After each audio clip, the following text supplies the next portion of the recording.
Welcome, guys. Thank you. Are you okay before we start, so we Sure. can ground a bit, do a bit of breath work, so you Sure, can sure, chill? sure, Huh? sure, sure. Okay, okay. Let's close our eyes a bit and take some breaths. That's it, just relax.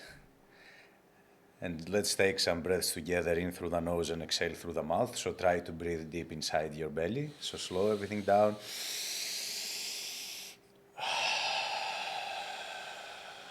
Another two.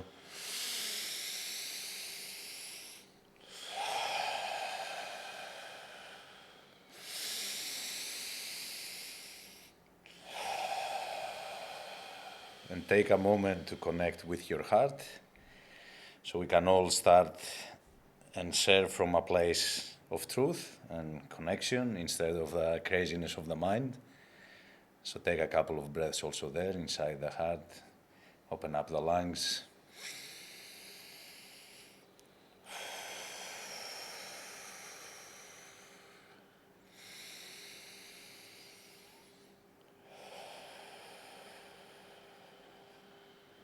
Let's have some fun, gentlemen. Let's go. That's a good intention to start with. No, easy, bro.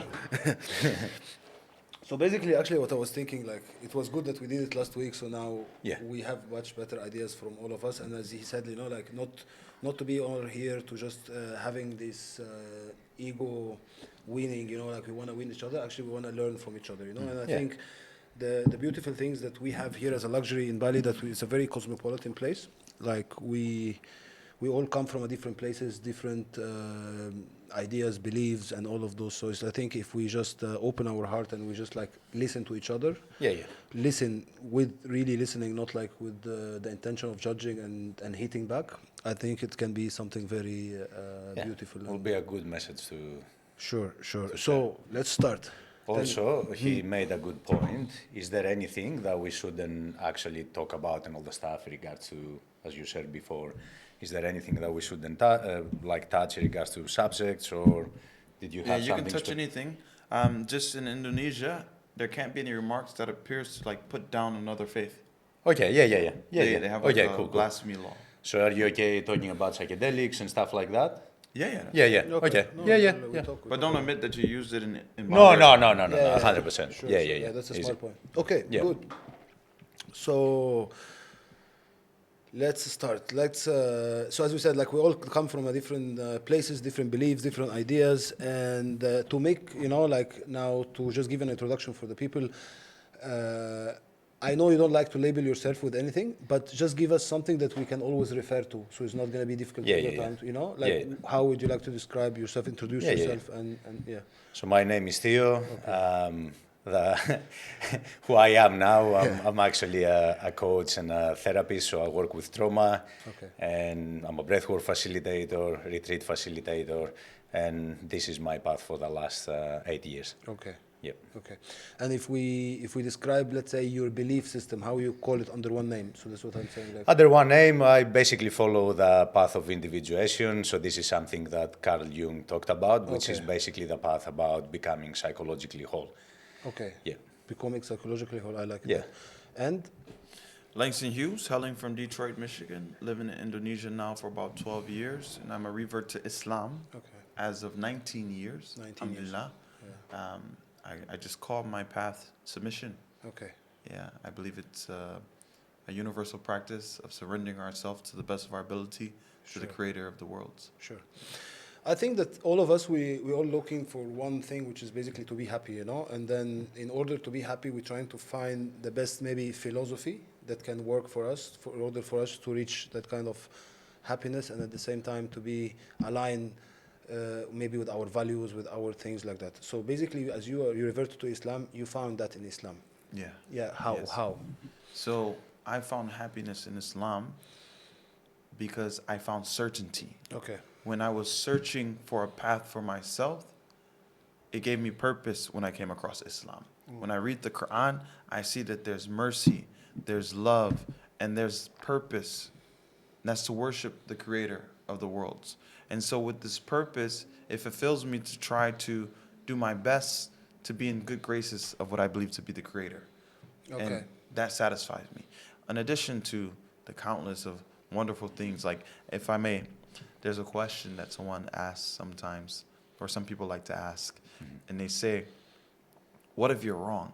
Then if I was wrong at the end of the day, I fed the needy, we helped the orphans, I was good to my neighbor, I made sure I didn't sleep with my hungry filled while my neighbor, I didn't sleep with my stomach filled or full while my neighbor was starving.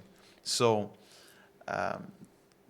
these are all fulfilling, and it what do you call it? It cultivates happiness for me. Okay, cool. So just to sum it up, like you found your happiness more from, let's say, certainty. Yeah, Yeah. as you said. Okay, Yeah. good. Now, would you think like this kind of certainty from your point of view or from your belief, it's a little bit like his giving is not, he didn't really work for it. It's just like it's an idea that he was just giving. What do you think about this? So you mean serving? No. It's not about serving. I mean, like, he got a certainty, but this certainty, it has been given by another person, which is maybe a prophet or a book or a religion or something like that. Yeah. And what I understand from yours is like you need to go to get lost a little bit till you find the certainty yourself. Yeah, but I'm not looking for certainty Okay. because I don't really believe that you can be certain. You So cannot be that's the thing, and I'm okay with that. So Okay. you can believe certain things and connect with a certain truth that works for you, but really we don't really know. There's so many theories, there's so many paths, so many truths, and the reality is like what really works for you. Yeah. So you are okay by not knowing. 100%. Okay. Yeah, Till what extent? Till what extent? Yeah. Not knowing till what extent? Like for me, where I'm at now, Yeah. obviously I have also certain beliefs and certain Sure. things that I do know that they work because through my personal experiences, this is what I connected with. Sure. But I'm okay also like with being wrong. I'm okay with, consistently evolving and figuring things out. So I don't really seek certainty in my life in that way. Good. So then what would be the purpose of life for you? The purpose of life, Yeah. Like why you are here? my purpose is literally serving also, serving humanity, leaving the world a better place. And that's what I'm doing also with my work. Okay, good. And what from your side would you think he would be lacking with not having certainty? Again, it comes down to the purpose, right? Yeah, sure. So it depends if his purpose in his works is to please the creator. This is where we may differ. Okay. But do you believe that your service is for a higher power, or your service because it's something that you innately feel like is a good thing to do? Both can exist. So I do believe, because even through my experiences, like every time that I essentially felt that I connected with God, it was also when I surrendered. Surrendered any kind of control, any kind of resistance, and essentially I connected with God within me. And that's essentially what I'm allowing to be expressed. You believe in God? Yeah, I do believe Okay. to that force essentially that creates everything. And Sure. So yeah, so this God is a creator. yeah.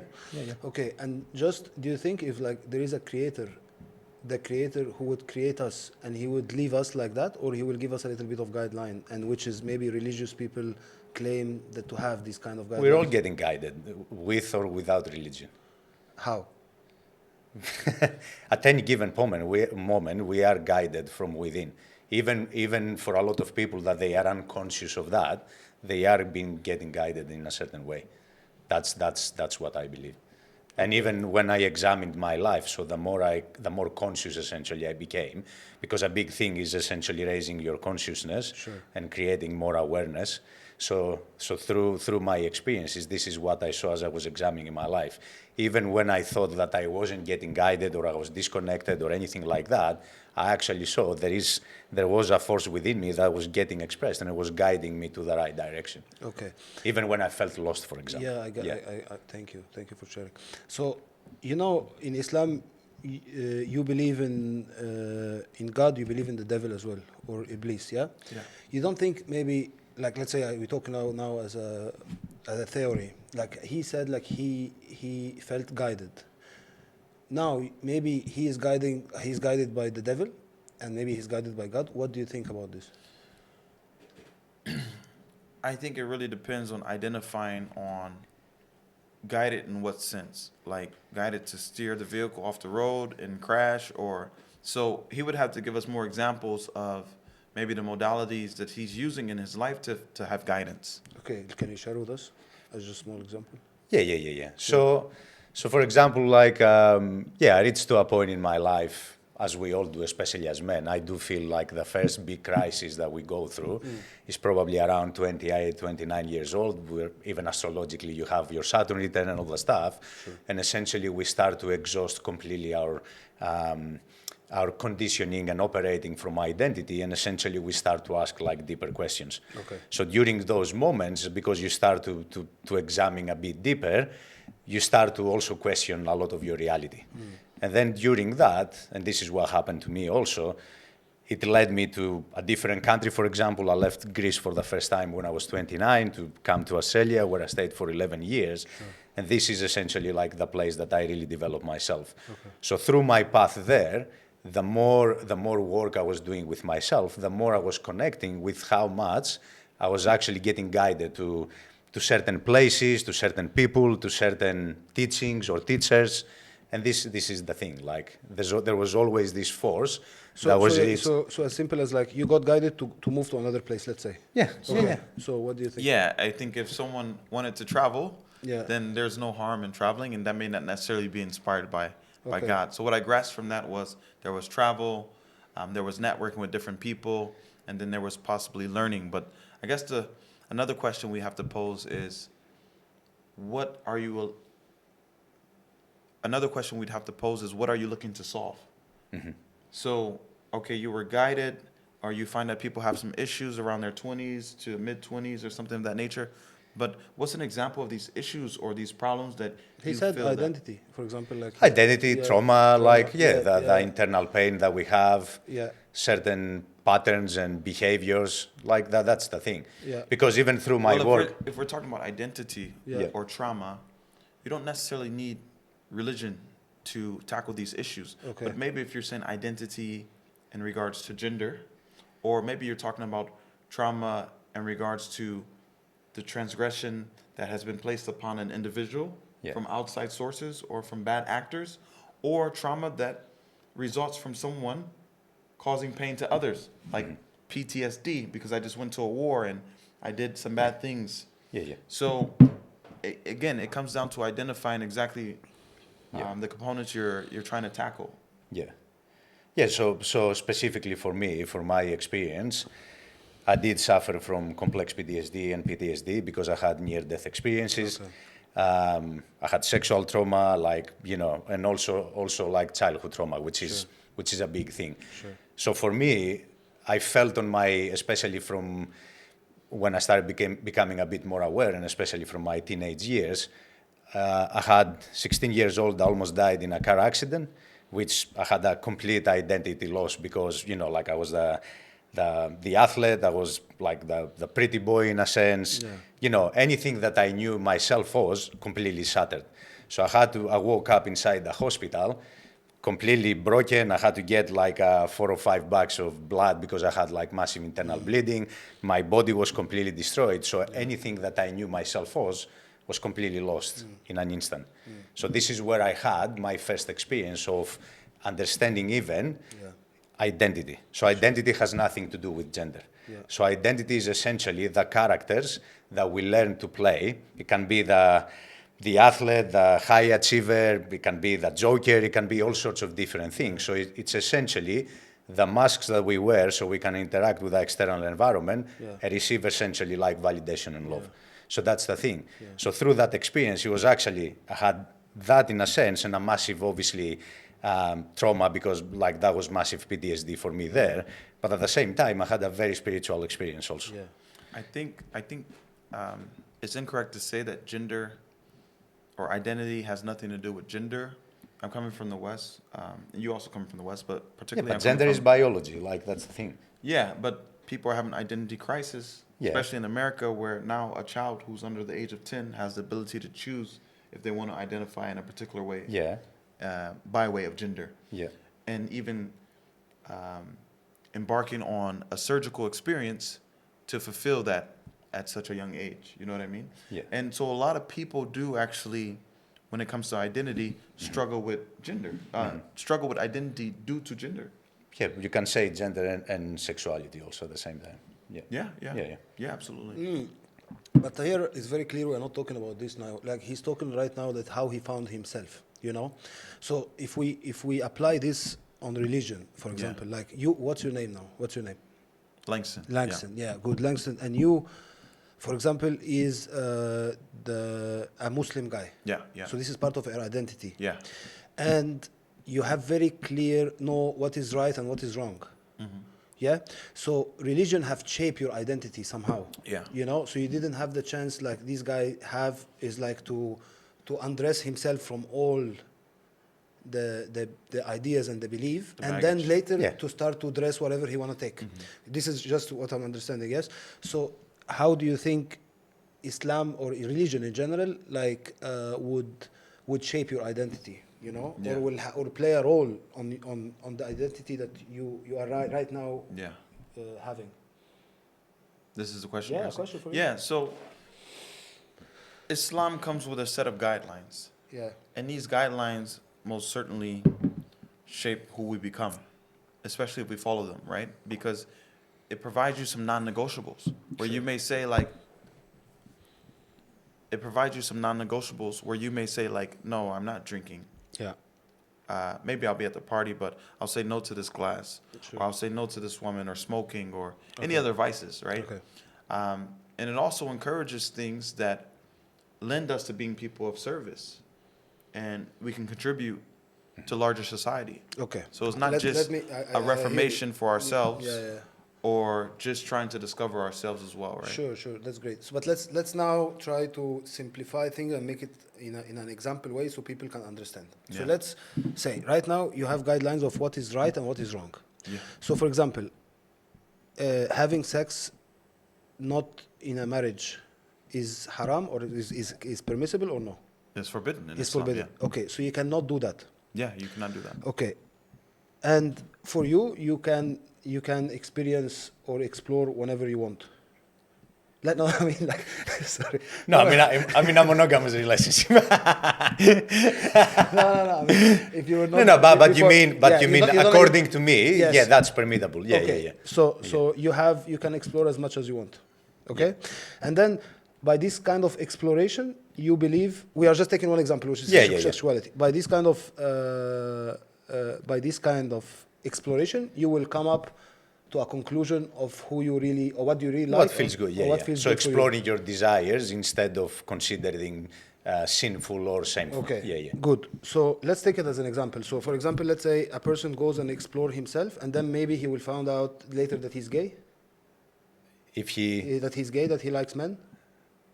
if, Can be. Yeah, Yeah, it can that's happen. what I'm Yeah. asking. Or it was already there, and then they connected with that. Yeah. So- because usually that's how it happens. Okay, Yeah. so basically, like more exploration will tell you exactly what do you like, what do you really like, who you really are.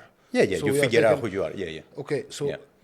applying this, like imagine a person. Let's say now we are removing everything around, and now there is a person that he is. Put the same example also, Yes. for example, like in his religion. Yes. How would they deal with someone, for example, gay, and Yeah. that they connected that they are gay? So how Islam? How would a Muslim deal Yeah, with yeah. the reality that Yeah, they yeah. find out if they're gay? Yeah.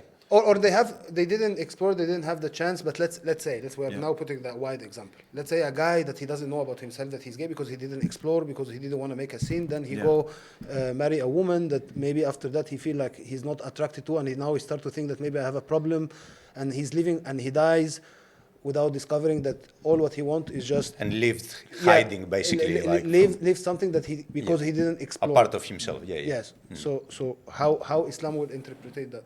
Well, I mean, first and foremost, as we mentioned earlier, homosexuality in Islam would be considered impermissible, Sure. right? Sure. It's one thing to identify as a homosexual. It's another thing to actually execute, meaning to have sexual relationships sure. with the same gender. Sure. Sexual relationships with the same gender will be seen just as someone who's having sex outside of marriage. And maybe even worse for the one who's having sex, or before marriage, I should say. Maybe even worse for the one who's having sex before marriage, because they have the possibility within the framework of Islam to get married. Sure. Whereas the person who's struggling with homosexuality, there's no possible way or path for them ever to be married legally in Islam. Okay. So, but that's not to say that there's not Muslims who are not gay. Yeah, we're You not know, saying that, but we're saying so- what is the ideology is is dealing with this. Yeah. How? How does it deal with homosexuality? Yeah, exactly. Like Yeah. how deal with Yeah. a person. The same example I just mentioned. You know, Yeah. like a person that if he explore himself, he would discover that, and he's now into the prison of the right and wrong, and he's not allowing himself, and he will live all his life frustrated. Let's say. Yeah. Suppressed, that's a good frustrated, question. Yeah. hidden. Yeah. Hmm. That's a good question. I mean, if we're speaking like on a human nature, Yeah. this individual may try to find ways to fulfill his actual desires. Sure. Yeah, but if we're talking about from the text is telling us to be patient, Yeah. to return to prayer, Okay. to fast. Okay. And These then are- his sexuality will change. Uh, What do you believe in? Potentially, Yeah, yeah. we're not now trying to. Yeah. What do you believe in that kind of situation? What do you believe in? I think that Like right now, a person that Yeah. he is struggling with this. How would you advise him? I recommend fasting. Fasting, yeah. Fasting, yeah. Okay, you tell him fast. Yeah, I recommend fasting. And then what fasting will lead to? I think fasting will lead to restraint. But if you're talking about someone who is attracted to the same gender, I can't imagine. I mean, although I've seen it, and God knows best, I've seen people change their life from being a transgender, and now they're back in the mosque and they're praying. Sure. And I don't know if they've got surgery or not, but Sure. this is also a case that we witnessed here in Indonesia with a famous celebrity. But I haven't seen someone, like, for example, let's say a male that's a homosexual, Yeah. and then suddenly, miraculously, some way they discovered that now they love women actually. You haven't seen it. I have not seen that. Yeah. So what that tell you? It tells me that people could make their desires their God. Interesting. Interesting. So you don't feel that it's Yeah. part of themselves. Yeah, yeah. Now, Apart, no, yeah. because guys, my goal here is to challenge both. Yeah, of yeah, you. yeah, You know, I'm yeah, just yeah. gonna challenge you not for anything, but you know, Yeah, yeah, yeah. for to get the best, to, as we said, to the truth. Okay, so now let's come back to his point, what he said. Yeah. So now about exploration, and now exploring your desire. Sometimes you don't think that when you start exploring your desire, you start to open windows to things that later on you cannot come back from it. So, for example, I have seen it. I don't even have Yeah, yeah. experience, but I have seen it for people who is like, okay, let me explore my sexuality.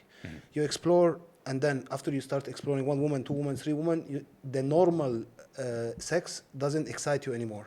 Yeah, so you want more. So you want more. Yeah, yeah, and yeah. then you start going for threesomes, then you start going for stuff, Yeah, then yeah, you're yeah. going to go for things like that, and then you start coming up with conclusion. Okay, let me try a man now. Yeah. And then you're going to come to the conclusion that now I'm gay, and I didn't know it because it was Yeah. this. Or what it feels good for me is an open relationship. You know? Yeah. But maybe open relationship, it came after this whole exploration Yeah. and getting boredom from the desires. Yeah. You know? What do you think? Yeah. Yeah, but that's the thing.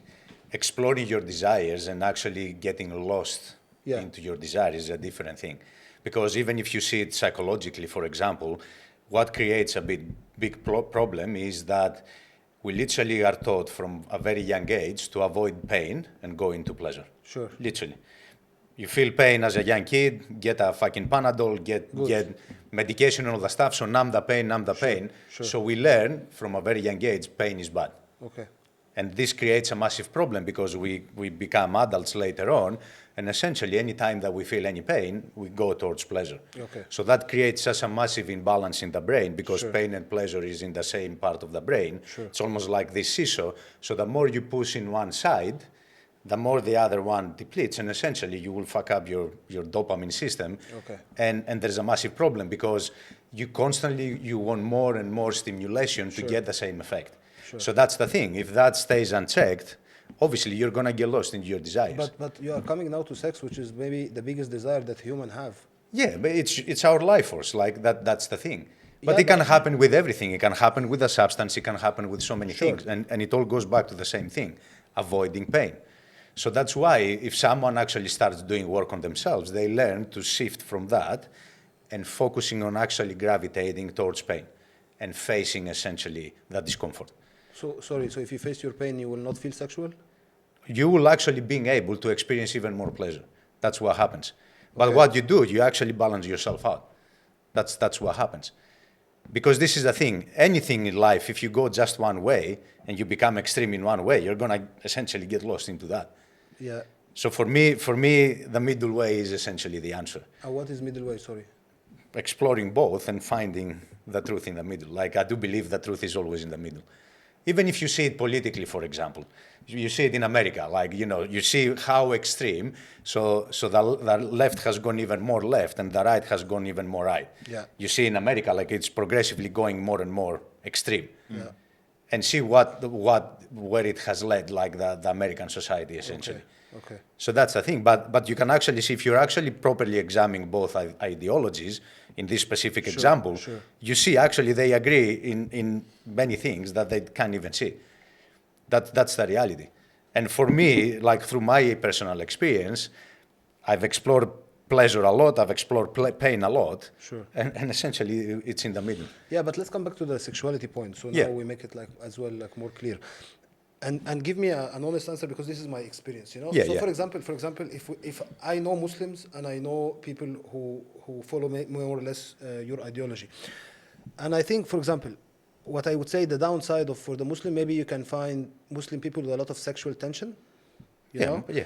At the same time, always I see, or most of the time I see people who are exploring so much always end up in a non-regular sexuality, like they either open a relationship or they But turn to who gay. determines what's regular, bro? Like, So- that's so the thing. We, from a perspective of religion, there is a determination. From Yeah, your yeah. perspective, there is no determination. So you do agree that is okay to be in an open relationship if somebody. I've been in open relationship. Good. I've been polyamorous, like, I've explored everything. Sure. And now it led me back to being in a monogamous relationship. I'm actually preparing to create a family. Good. So that's the thing. That's where it led me personally. Okay, good, Yeah. good. But in one part of your life, you are okay with the open relationship for yourself or for others. Yeah. Okay, now you are teaching people, for example, masculinity. Yeah. Okay, and let's talk. We are talking in general. You know, you think this is masculine when you are in an open relationship, that to know that right now your woman is sleeping with somebody else? Me personally? No, we are talking about now. You are talking. Yeah. You said you are okay with open relationships. So I'm now asking you. If it works for some, for me, I'm about, like, if it works for them. Sure. There's couples that they actually make it work. And they even have kids and their relationship is amazing. Because that's the model that works for them. Okay. So for me, if for someone that works as a model, that's perfectly okay. And you will really. I'm just asking from. Yeah. No, I understand, bro. from- Yeah. really. Yeah. The man now in this relationship, you consider him masculine? If I consider him masculine, I don't feel it makes him more less masculine or something Okay, like that. that's what I mean. Yeah. Okay. I wouldn't personally do that. Yeah. That's the thing. Yeah, no, we're not Yeah, talking yeah. about personal But at all. We're talking about no, we're talking about our ideology. Yeah. You know, so now your ideology is saying that if a man is feeling comfortable with this, he have no problem, and the relationship Yeah. works, and he's know that his woman is with another guy now, this is okay. If it works for them, If it works for them, it's okay. Okay. So Because can I share something with you in regards to that? sure, Because this is actually how some couples they actually go towards that path.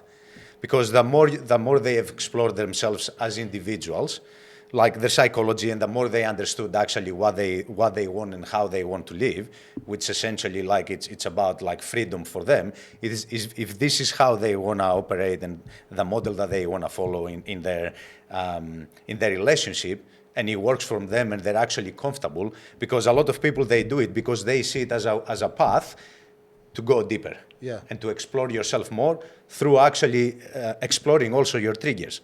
So a lot of men and women, Sure. they actually allow themselves to go there so they can actually face the attachment problems that may come up, the jealousy, and all those sorts of things. So they see it as a path to help them actually go further in their evolution. And where is further?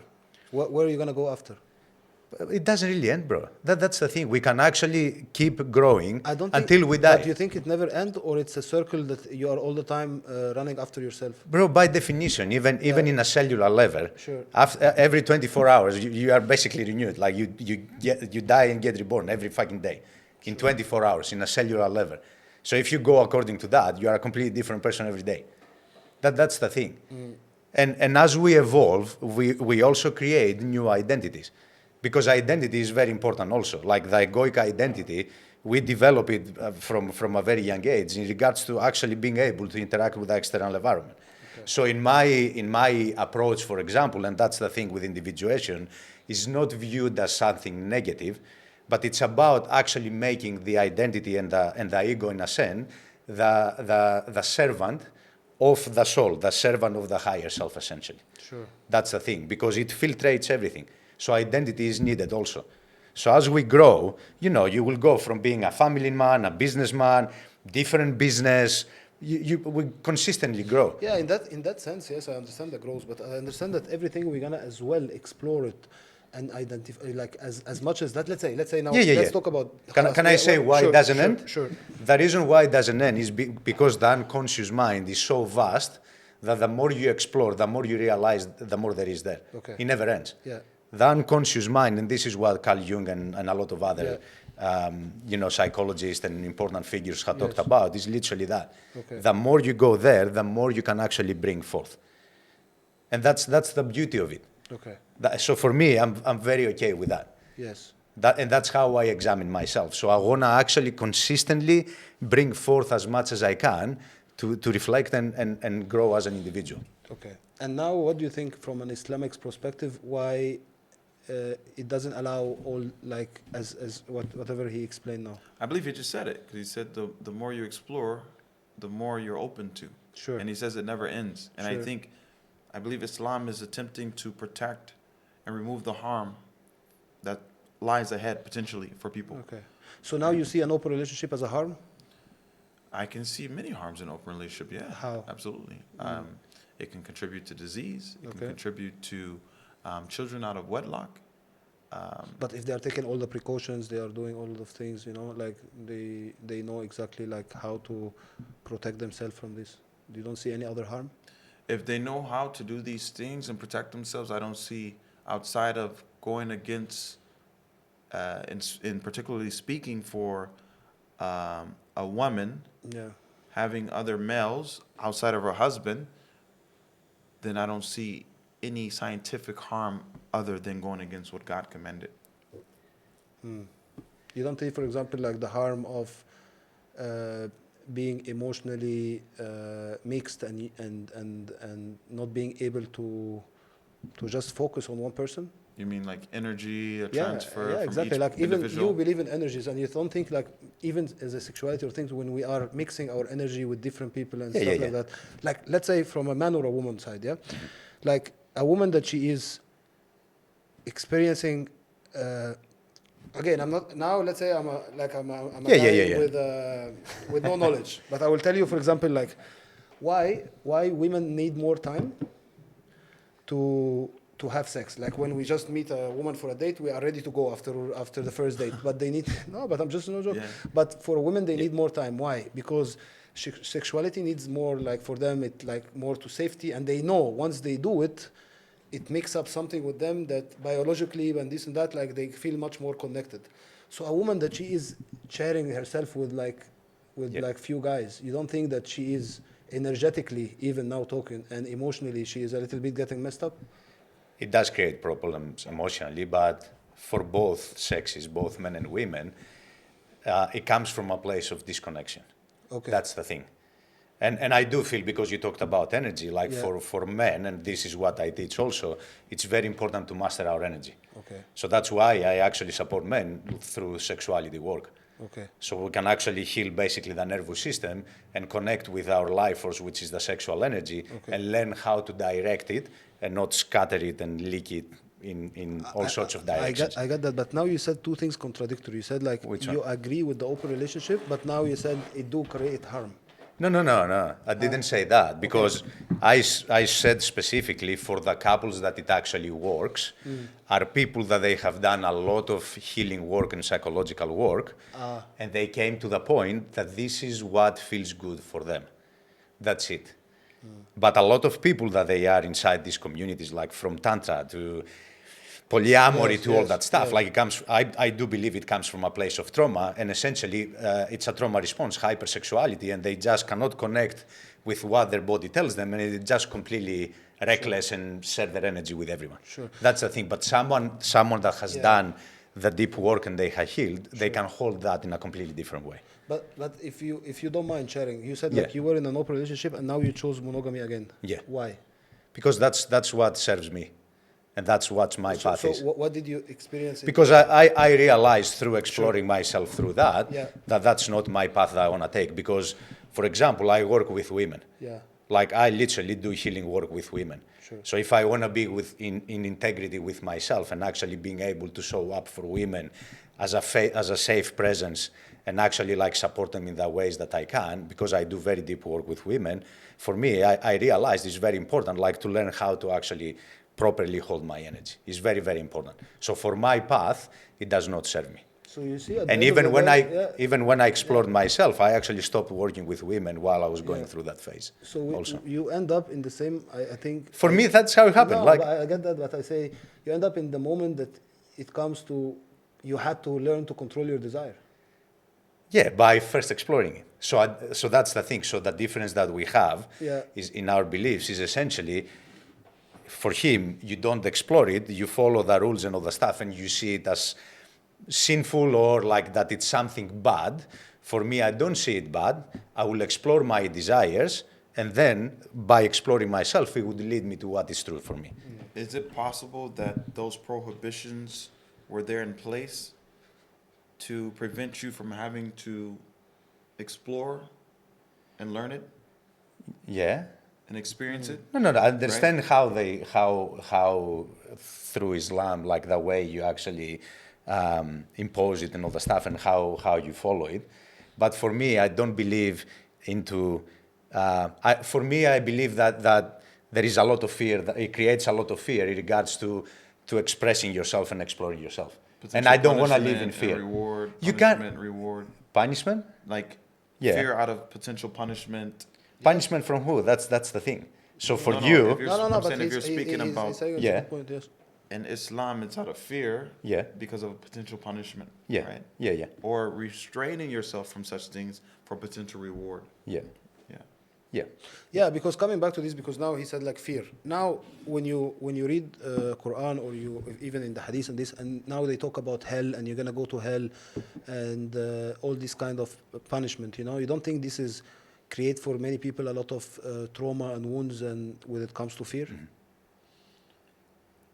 Because let's say now For I'm example? not, for example. So right now I would like to explore myself sexually, but I'm not gonna do that not because I am.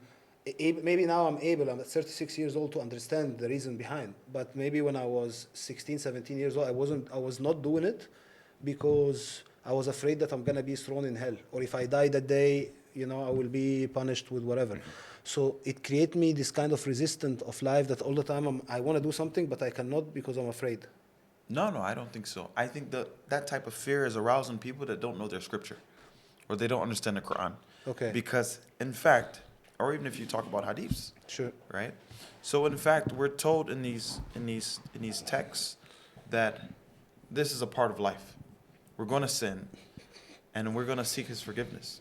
He being the Most High God, right?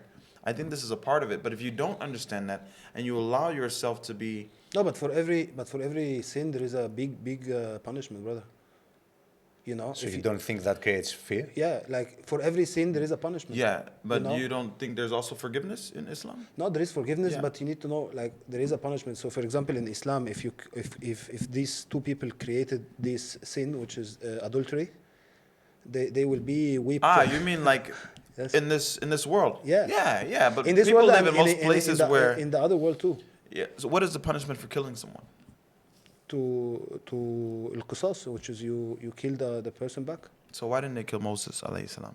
Moses, Yeah, when he killed the man, they were looking for him. they were. Yeah. So yeah, there are rules in place, of course, when it comes to these acts. But also read the text. There's also charity in forgiving those who repent and reform. This is there in the text. That's what I'm saying. A lot of people don't have a strong relationship with the text itself. But a lot of that fear mongering is coming from school teachers, or like maybe at the madrasa, or the parents. And oftentimes this brimstone, fiery teaching of Islam is because that's just the way that they were also taught. But do you believe in hell or no? Of course. Definitely, you have to believe in hell and you have to believe in heaven. Absolutely. You think the idea of hell itself, for hell itself, for a kid, for example, doesn't create a trauma? Yeah. No, I'm just asking, like, the idea of hell and listening. You how- know- even it's in the Quran. My brother, I'm Muslim, Yeah. you know, so it's like. Yeah, I think know- the problem is our idea of trauma, Okay. right? Sure. You know, factually, most people are afraid of cockroaches because of a trauma. Okay. When they're actually more afraid of cockroaches than mosquitoes. And mosquitoes can actually kill you, Okay. you know? So,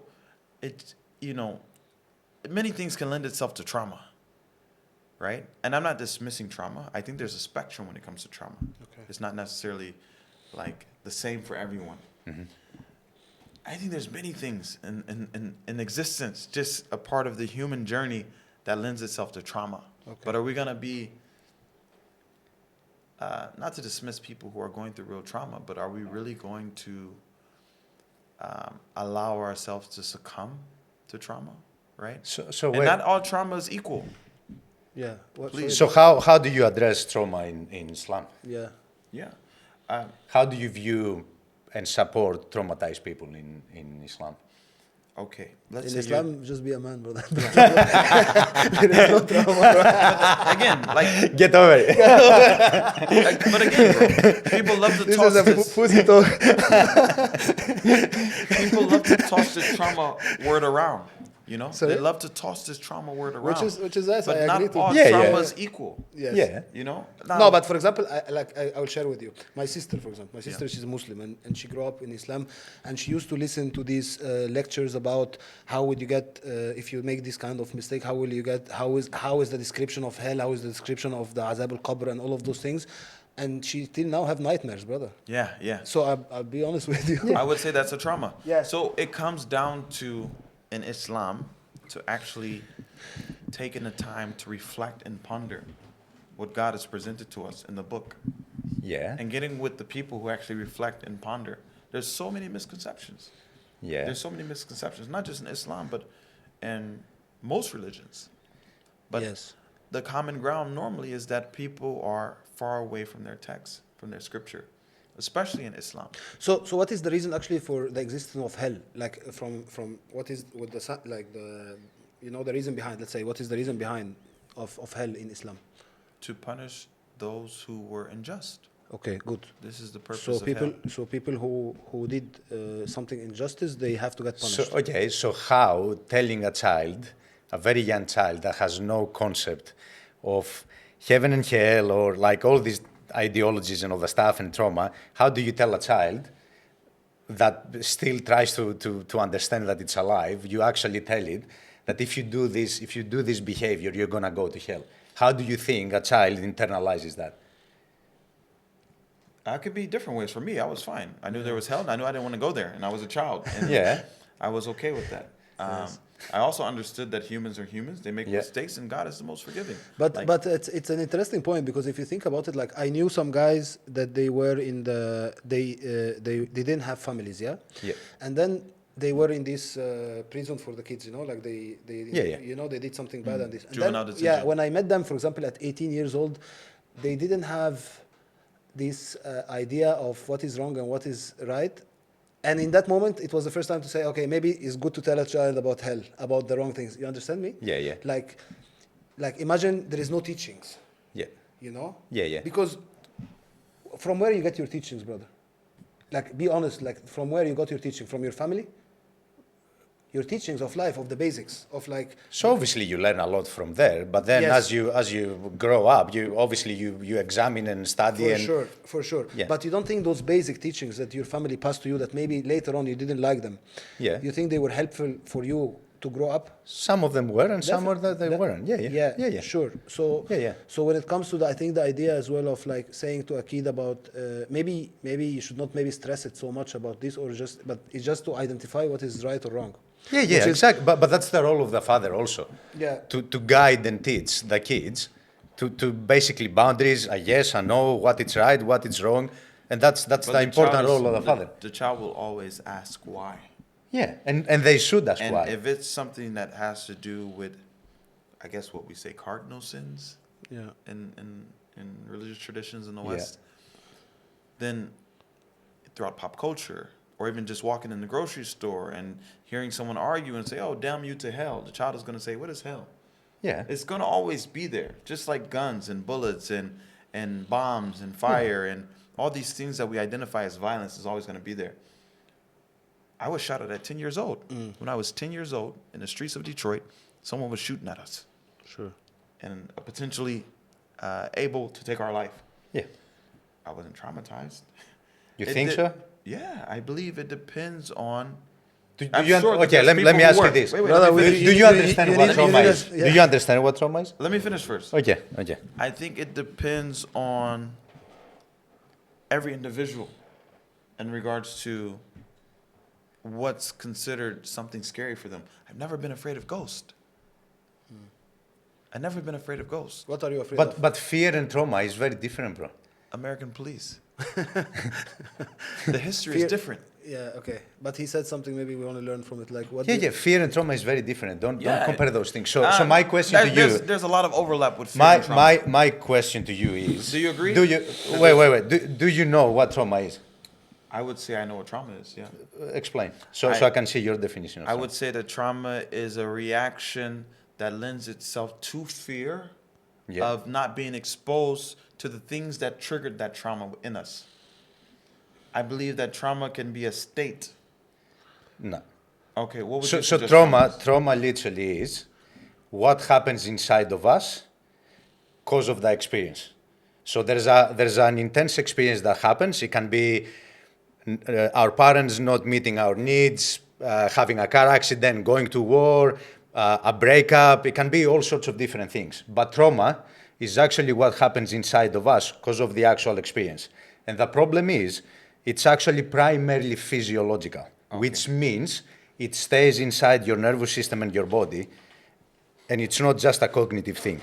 Okay. So that's why I asked you before, how do you address trauma in your communities with Islam, and how you actually deal with it and support people that they are very traumatized? Okay, I don't want to stick on it too much or Yeah. beat the dead horse, but you're suggesting that what you mentioned is not a form of trigger, and it's also not it's not possible to be a form of fear. A form of fear. Yeah. Do you know as we are born, how many fears we have? When we're born? Or what do you Yeah. mean? Like- As we're born, do like- you think we have fear when we are born? When we're born, I do believe that there's some form of fear because when we go through the vaginal canal as a child, Okay. and we But just to answer the question, Let me tell you not- this, yeah, sure, because sure. because we're talking about fear. Sure. The only fear that you have as a child as you are born is literally fear of falling. Any other fear, we learn it. the response you're mentioning when a child is, and this is something that doctors use to make sure that the child has no mental disabilities. What do you think causes a child to cry when they're born? The first time that oxygen is touching their skin, Yeah. the first time this abrasion is occurring against their body as they come through the vaginal canal, Yeah. outside of the placenta. Yeah. Have this not been measured as one of the strongest thresholds of pain that a child experiences Literally, the first trauma that we go through is literally through that. through birth? Yeah. That's a traumatic Yeah. experience. And you don't believe Very that traumatic experience. that has anything to do with fear as well? Fear is something that we learn. That's why, I'm trying to understand why you associate both, even in these situations. So literally, getting birthed is traumatic for both the mother and the child, especially because of a lot of births, they're very, very intense. So the first trauma that we go through is literally birth trauma. Yeah. Literally, and there are actually 4 stages of that. And then after that, so imagine you are born and you're already traumatized. Literally. But you know, just to I think to answer the question, because this is very important, and I think Yeah. we will lead to what I'm seeing till now. Yeah. You know, how Islam address trauma in general. Yeah. You know, first of all, you need to understand what Islam as a as a concept of life, yeah? So Yeah. Islam believes that this life is just basically a small test, and after that we're gonna go for the real life. So in this life we will have already, we accept that we will have a lot of struggles, a lot of problems like that. And then with prayers, and then with becoming, with getting your strength with God, and then when you become vulnerable and you wake up in the morning and you do your prayers and you sit down and you spend 1 hour crying to God about these kind of things, it can be a lot of relief. Plus, it grows your capacity about holding so many strengths. And I have tried it, for example, on my life, which is when I did it and when I did not. No, it's something crazy that happened. That's why as well, like, it's impossible that all these people who pray, they are crazy, you know? Like, they pray and they say, wow, I seen magic and in a capacity. Yeah. So, for example, a really person who understands the spirituality of Islam, you will find them very, very strong spirituality mentally and all of those things if they really practicing those kind of zikr and prayer and this submission to Allah and talking to Allah and this, and they feel like every time I'm vulnerable and I'm sharing this, I'm getting a lot of strength back. So this is the way. This is the first thing. The second thing, Islam does not tell you don't go talk to Theo because he's not a Muslim and he can, no, if you can help me with my trauma, he will say go ahead. But right now there is no like Islam is not saying no, don't look at your trauma. Go to your trauma and go to the same. It's like same. Islam will not tell you if you have a pain in your stomach, don't go to the doctor. So if you are the doctor of the trauma, they will tell you like go to the doctor of the trauma and he will help you. So Islam will never stop you from that, you know. So just to get this thing, but so what I'm till now that my conclusion of listening from both sides, I think, is like, you guys are completing each other. I don't see that you are in a totally different roads. You understand? Yeah. So, for example, let's say, if a person goes to this road of life and this and that, because I would like actually to do all these things with you, you know, like to do this trauma healing, all these things, because it will never stop me to become a better Muslim. But I feel the advantage I'm getting that after I'm gonna finish this work, I'm coming back to a structure of life that is a little bit helping me to go through things. And at the same time, I think a person who is just experiencing Islam and he just taken it in a way without opening his eyes about what as well he is talking about how you have to go through your life and stuff like that, you will never experience what actually God wants you to do, you know? Yeah, I think also to add, the reality is that this is a human journey. So most people, not most people, Sorry, can I say the last thing? Yeah. You know, when one guy came to ask the Prophet about, came to the thing and asked him 3 things. Yeah. And he told him, what is Islam? What was Islam? And he told him, Islam is basically the 5 pillars, you know, like you pray, you do this, you believe that is only one God and this. And then he told him, what is Iman? What is believing? And he told him that you have to believe you believe in God, you believe in the angels and stuff like that. And then he told him what is the 3rd level and what is ihsan. Ihsan, how you can Excellence. say excellence. He said excellence when you start to pray to God that like if you are seeing him is like khalas, it's like almost you reach. I don't want to say that because this is not right in Islam. It's almost what you are experiencing. What you are saying is like this feeling of unity with when you experience that God is with you all the time. So now you reach a level even higher than Islam and Iman, which is called Ihsan, excellence, when you start to live the experience with God is looking at you, is so close to you. You know, like this is more or less what It's like perfection of character, ihsan, right? So you maneuver in your life, in your behavior, in your mannerisms as if you see God, but you know that he can't see you, right? So, for example, you're driving a motorbike in Bali, you're not wearing a helmet, but now you see the police officer, so suddenly you want to just try to fix it and put on the helmet, right? So you try to rectify your character in front of this officer just so he can leave you alone, for example, right? I think this is one of the best ways to explain what ihsan is. So basically, this is the highest that you can reach. Yeah. Of basically restricting yourself that much that you're this perfect. No, it's not that. This is what is it? No. It's good question. Yeah. No, you start, brother, with a guideline. You start with a basic. Yeah. So it's like, let's say, for example, you are my coach for the gym. And right now I'm telling you, I want to get the best shape ever. So the best thing, you're gonna first start with some kind of basics, and within these basics is gonna be some recommendations and restrictions.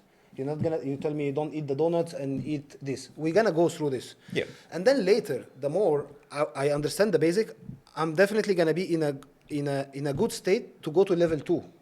And level 2 now which is maybe I'm gonna read a little bit more, I'm gonna understand a little bit more, but I'm not starting from level under, which is like my diet is so bad or this or that. So your restriction and your recommendation have helped me to reach to a certain level. And now I have to go start working for the level 2 if I want to reach 2 or not. Or not. Many people just leave Islam on level 1. They live and die with the recommendation of the coach. Yeah. But there are recommendation number 2 and this. And the idea of like not to waste so much time of this exploration. You understand? You will, and there are some scholars in Islam that they went out and they came back again. You know, so they explored through Islam, and in one point they start like, you say, no, this doesn't work for me. And then they went out and they explored, and then they came back after. And they say this is the people they have reached so far. But not everyone wants to reach that far, but the people who didn't reach that far, they will be in a good shape. You understand? Yeah. What we are talking now about, now we are like, let's say we are putting, let's be honest, let's be very honest. And now let's imagine the world only now with Muslims, only Muslims. How would you think this world would look like? But be very honest. Only Muslim, no, khalas. Now Islam is the only thing and it exists now in the world. Bali is only Muslims, this is only Muslim, this is only Muslim. I mean, it's one thing to be Muslim, brother. It's another thing to actually execute the commands to the best of the ability.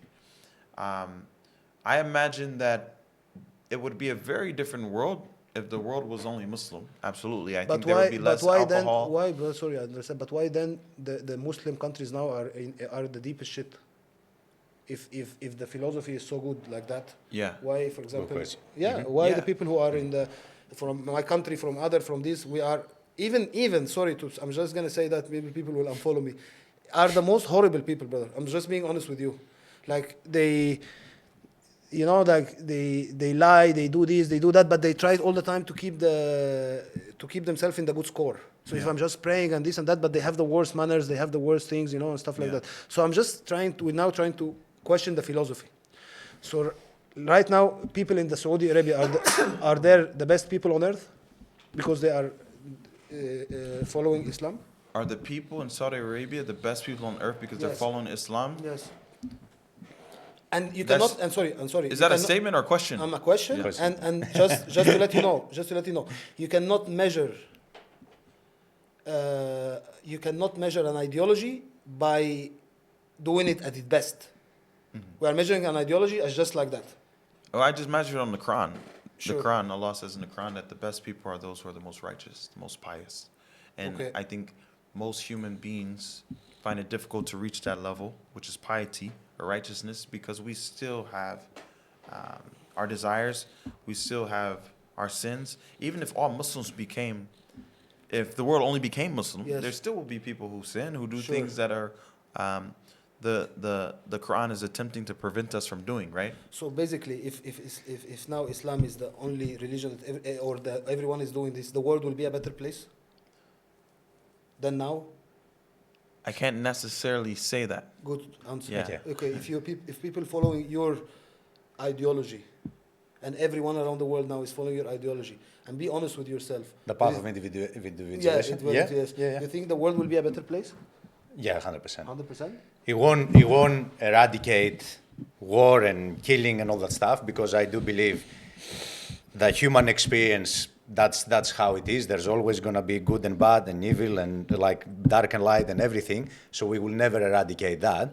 But the reality is, I do believe anyone that actually follows the path of individuation, of deeply looking at themselves, but I again, do believe. Don't measure it as it best. Same as I told him. No. I don't feel. Don't measure it as it best. Like, I mean, your ideology, and you know that many people will take it. Can I share with you why? Yeah. Why, if more people do that? Because I do feel the problem that happens with religion, even for example with Islam, the reason why you still have so much trouble in your countries, there, like everything starts in the Middle East. It's not random. Like all the chaos. No, but let's not go there. No. The reason why I'm saying that, really, because but the problem why it won't be a better place, and we won't be able to eradicate that even with Islam, for example, is because it's the lack of integration. That's the biggest problem. You cannot integrate something that you cannot see. And the people that he also mentioned, like even from Islam, that they still sin massively, they still extreme in their behaviors, that they still do all the wrong things despite they try to practice that, is because there's so much of themselves that they cannot see, and it comes out in destructive ways. And this is the problem I have specifically with religion. It's that level of suppression and fear, so living from that place, it literally prevents you from properly looking at those parts of yourself to integrate them, and it will come out in destructive ways. So for me, suppression is not good. That's why that happens. That's why it happens with Christianity. That's why it happens with everything. Yes. That's the reality. Even with my approach, I can teach 100 different men how to do the work, how to explore themselves, how to actually connect with the deeper purpose and the soul. But it's on them how much they're going to integrate. That's the reality. And if you don't take accountability, full accountability for every part of your life, you will never be able to reach that level, bro. So that's the reality. What it seems like is the same issues occur whether it's in the system that you're suggesting with everything. Or 100%. Islam as a modality Yeah. of allowing someone to discover themselves. Is that what we're saying? Discover ourselves, or let the suppression comes out? Yeah, like properly. Yeah, like reaching psychological wholeness. Let's say that. Lance, is just a question. Do you think Islam have suppression or no? I don't believe Islam has suppression.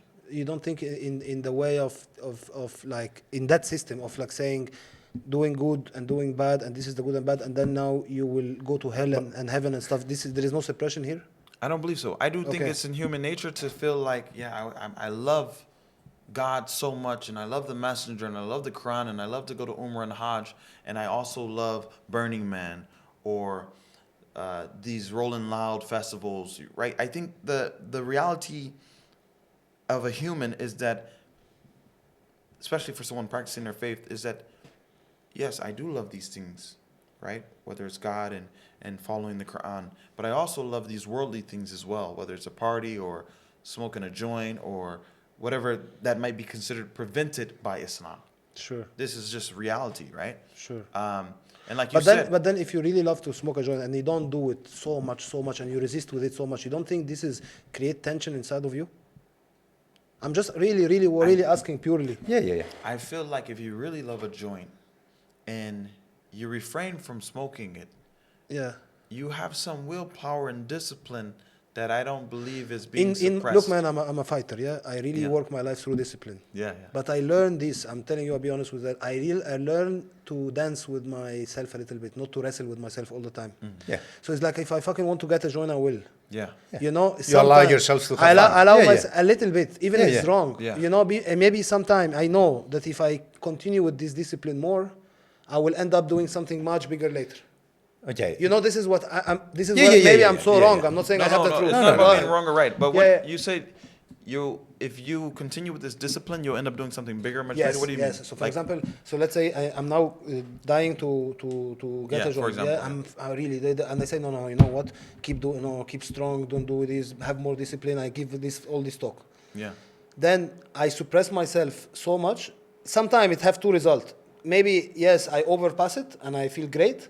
And some other time I feel like, okay, I'm going to go punch a motherfucker anywhere. Or so I'm going to, I'm super angry and that I want to do anything else. And then I end up doing something worse, fighting with my family, doing something crazy, breaking some, So sometimes I learn is like, no, go take this and check the harm of it is much less than the harm that I know it. That you were going to but see, the way... I'm just... the way you associate... Because if you consider having a joint bad, you already predetermine inside of you that as soon as you put it in your mouth, you're doing something wrong. Yeah. Is that correct? Yeah. Okay. And the thing is, with everything we do, is either we have a healthy relationship or an unhealthy relationship. Sure. So that's why every substance also, almost every substance, can be either a medicine or a drug. Sure. That's the reality. So being able to have a healthy relationship with something and not view it as wrong, it prevents you from actually abusing it or essentially creating a destructive behavior. Yeah. That's the thing. How many fighters, professional fighters, for example, they smoke. they use cannabis actually because it allows them to get into a flow, to connect more with their body, and actually have a much better result. Yeah, but They have a healthier relationship. But if you take some other examples, there are, for example, this Islam and Khabib and these guys, they don't take it, and they Yeah. are the best fighters in the world. Yeah. You understand me? Yeah, as but well? there's best fighters in the world also from another truth also at the same time. That's the thing. And It's that- not just and that's why but we're that's what here. I mean. No, for sure. There's many paths, bro. You need to figure out what works for you. For them, that's what it works. For someone else, it will be something different. But that doesn't mean that they're not gonna be able to reach that level of success either. That's the thing. To answer your question, no, I don't think it's suppression. There's nothing. I don't think it's suppression. Okay. I think because there's people that are actually facing exactly what you're saying this as an example right now, and they still can do without it, but then they don't go and crash out later with their family. I don't believe it's suppression. Yeah. You know what I see, to be honest? I think Muslims, that they are reverts, and Muslim, they grow up in the West, have a much better version of Islam than us who grow up in the Middle East. I really see it clearly. You guys have a very... I've seen that too. Yeah, I've seen that. I think you guys, like, you don't, maybe you didn't experience, but maybe I experienced it as my culture as well. Not because of, Yeah. you know, not because of the religion, but it's like mix of fucking culture with this, and then... Well, it's actually very important what you Yeah, said, yeah. because there is massive difference when you go into Islam because you have no choice, Yes. in the sense that you are born and they straight away they give you that kind of framework, so you never actually were able to question anything, and actually grow up in a different environment, and then you consciously choose to go to Islam because you think it's a framework that will support you in your evolution. Is that correct? That's so Whereas a lot of reverts are coming from a lifestyle that's been Yes. restricted or prevented from you, and they've experienced all those Sure, things. sure. You know what I mean? Sure. No, No, I definitely see. We're talking now experience of life, definitely. I do believe that there's still this reality. But you know what does it mean? That the thing itself, the Islam itself, without removing all the liars, the culture, the bullshit, and stuff, is something very beautiful. Yeah, but, yeah, but yeah, maybe you yeah. are not able to see it, or Christianity, or even like this or that, because it's so messed up with cultures and so many traumas around this culture and things like that. But you know, like Yeah. Yeah.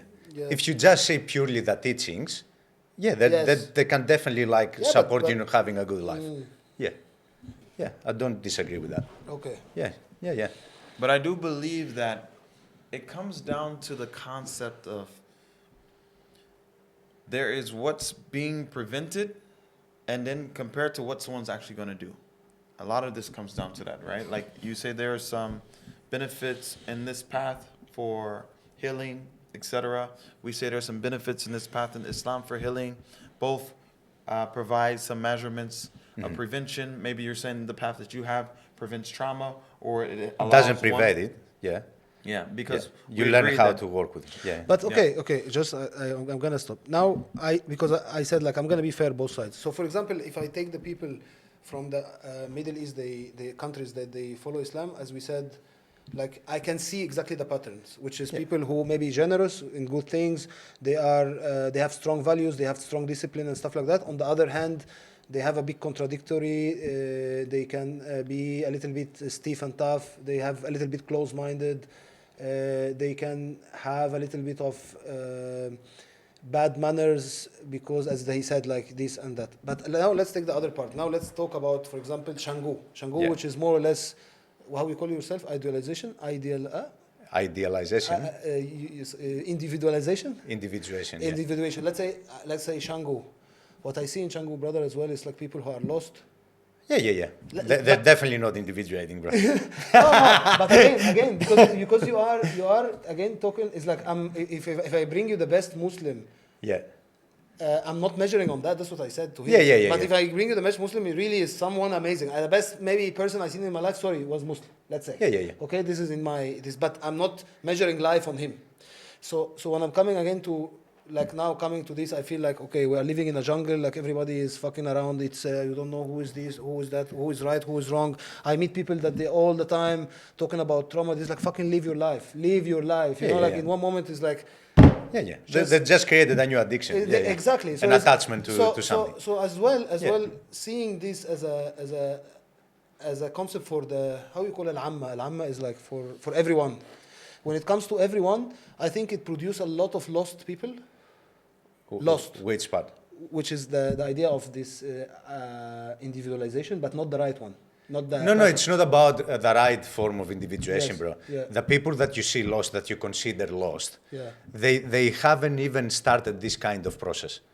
No, but they have been, brother, doing. They say I've been to Kundalini, I've been to breathwork. That doesn't, but bro, that's not individuation, bro. So- that's so- that's but, that's Leo- they just trying healing modalities, bro. Yeah, sure, That's sure. very very different. But okay, but now Yeah. let's say not everyone have access to you. Yeah. Not Or everyone other have- people like me. Yeah, Okay, yeah. exactly. Yeah, so, yeah. so it's like how many of these people that right now we need to. So now you are the new Muhammad in the. I'm the Muhammad of healing. You are the, even here, look, Jesus. More like Jesus. More like Jesus. I should have let my hair down. So sorry. I have to challenge. I say what you're saying is wrong. You cannot we are now identifying something as it when it fuck English. What do you call it? Like when it's for everyone. Yeah, yeah. You know. So right now is like you are saying if they don't come through me and some few people they are like me, now they're gonna be lost. No, bro. We're all lost, bro. We're all trying to find ourselves. yeah, But that's the thing.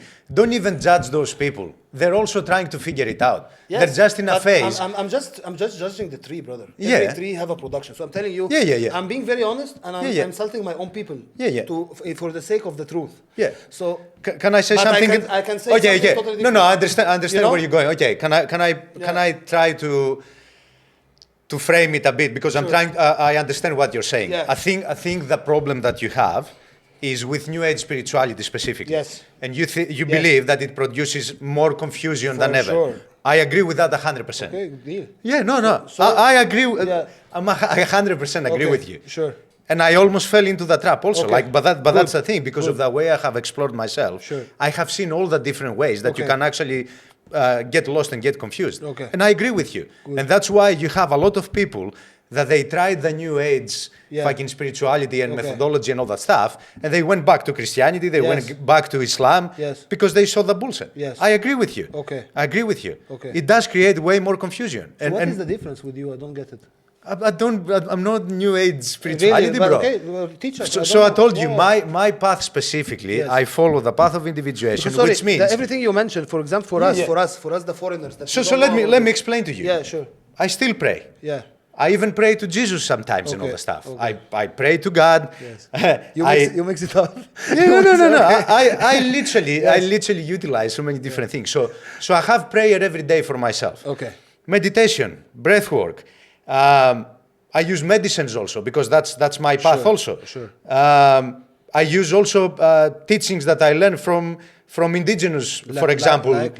lineages like the Lakota tradition Okay. from Peru, from shamanism. So that's the thing. And I follow a lot, like as I told you, the individuation, which has to do with reaching psychological wholeness. So the way I explore myself is essentially through that. But So examining myself. But everything you mentioned for Yeah. me, it sounds like New Age spirituality. That's not New Age spirituality, bro. So what is So New Age spirituality is literally a form of spirituality that started back in the mid 900s, basically, Okay. and it got associated also with a big renaissance of psychedelics and all that stuff. Because even back then, you had, because of all the suppression, so many people started going back to psychedelics, Okay. and it created all this, like, sorry. So it created like this big movement, and people back then they didn't want to go to the Vietnam War and all that stuff, and then you had basically like getting the LSD and mushrooms and all the stuff getting demonized and essentially getting legalized, like Okay. criminalized and stuff. Okay. So that's the thing. So the movement started from there, and you have so many different forms. Like even you have. Philosophies like even from 5,000 years ago and 3,000 years ago, like Tantra and all that stuff. And essentially New Age, what it has done, it has gotten all basically teachings and made its own salad and Yes. people basically, they started preaching things that they made it essentially their own. So you have so many people that they went back to those philosophies and they tried essentially to make their own fucking version. Okay. So basically, so many people, they go and they start learning from people like that. Sure. And It's completely unregulated. Can I say something? Yeah. But this is humans, brother. That's what Yeah, no, happened. but that's the thing. Yes. And that's okay, bro. But no. What I mean is, what I mean again. Let's come back to the point Yeah. I want to say. Like, let's say now, this what you are describing is like what happened in Islam. Well, that's why there are so many schools of Islam. Yeah, That's of why course. Christianity. Of course, Why? of course. Because always human will take anything. And there's so many cults nowadays, bro. Yeah, exactly. And It's much easier than ever to start a cult. Yes, for nowadays. sure. Like literally, Yes. you have cults everywhere. For sure. Everywhere. For sure. And again, why it comes to human, because humans see, when they see any kind of products that's gonna allow them to have power. Yeah, to control anything people. that is shining, yeah, control 100%. people or make money or whatever, Yeah, they're gonna take it 100%. and they're gonna use it for their own thing. Yeah, Yes. I agree. I Yeah, agree. Yeah. I agree. I agree. What is your talk about this? New Age spirituality? Yeah. No, or do you identify the difference between what he's saying and the New Age? I find that in New Age spirituality, there's this desire to say that God is within one. Yeah. I don't But he- find that with his But he said the modalities. same. He said the same as well. Yes, you believe the same. That God, what did you say? God is inside the individual, like, and even one of the, I forgot her name, it was a woman, I think in the 60s or something, or 70s, main proponent of New Age spirituality. She had a mantra, I am God, I am God, I am God. So, So how do you take it when someone says that I am God? I think they're confused. Because that's what Jesus said also. Like, that's the thing. But what do you think he meant? Or what these people mean, I am God? Do you think that they are identified with the creator or the source? Or do you feel that what they say, they believe that they are part of God? What's your perception? But we No, will I bring think- we will bring a Christian guy on the next one. No worries. no, but Nah, what? because But because in Islam we don't believe in that. Okay. We believe we are totally two different separation. We because separate- because for yeah. me what God is literally a state of oneness and a state of love, where you reach a state that you are connected with everything, essentially. Yeah. So when you reach that state and you experience that, and you are part of everything, you are part of God. Like, that's the thing.